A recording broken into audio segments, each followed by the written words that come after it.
Sabog. So ayan na, baw na ano. Tingnan natin. So nawala yung sa maliit eh. Tingnan natin oh, pikot.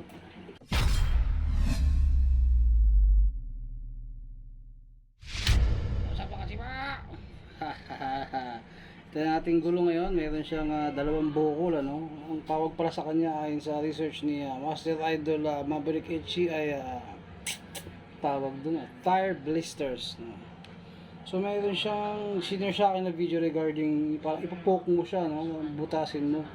Hindi ko sure kung magiging effective siya sa style na ito sa tubeless setup ano. Binigay sa akin yung link. Hindi ko sure kung tubeless setup yung binigay niya sa akin link. So I'll try. Naka naman ako, naka protective gears naman tayo, baka masabugan tayo. So tatry natin i-poke.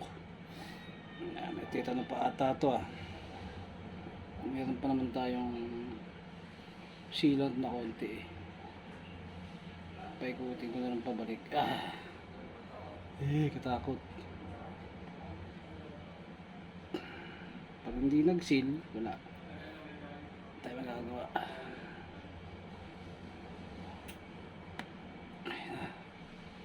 Butos na.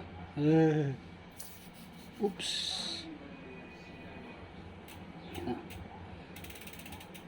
Ba? Nawala nga. Uy, nawala mga kasi nawala. So yung maliit, nawala. Try ko kayo sa malaki. Ayos to. Nawala yung maliit to. Try ko sa malaki. Tatry natin sa malaki mga kasi pa. Nawala sa maliit eh. Mabog sa mukha ko to Sabog. So ayan na, baw na ano. Tingnan natin. So nawala yung sa maliit eh. Tingnan natin oh, pikot. Sana tuloy mo wala ano. So nasa na? Nawala na nga ata. Uy. Nawala. Ay. Nawala. Wala. So useful oh.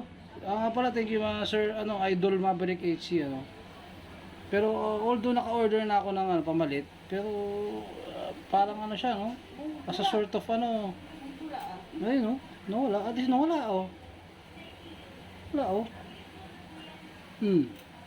So habang inaantay ko yung ating order, ito na muna yung pansamantala kong remedyo. Ayos. Nawala yung bukol. Wow.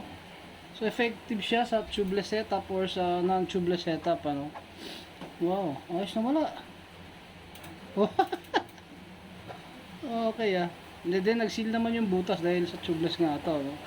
So this will be all for na mga kasipa no, sa aking mga experience sa mga troubleshoot sa mga problema sa kalsada no. Ayan. So nawala ang bukol oh. Wow. Thank you Idol Maverick HC sa yung mga senior na kaalaman no. Alam ko pagdating sa mga ganito, sa mga remedyo at sa mga tipid tips ano, maraming alam to si Idol Maverick. So nawala. Ayan ang konting angulo patagilid. Wala eh. So yun, nawala. Nawala talaga. So thank you Idol Maverick HC again ano. And this will be all for na mga kasipa. At parang gusto ko na i-cancel yung order ko. Pero hindi, order ko na yun. Kaya naman. Ayan, okay na. Parang lang kasi ito, parang remedyo lang to. Hindi ko alam kung babalik yun ano. Galing. Bye bye.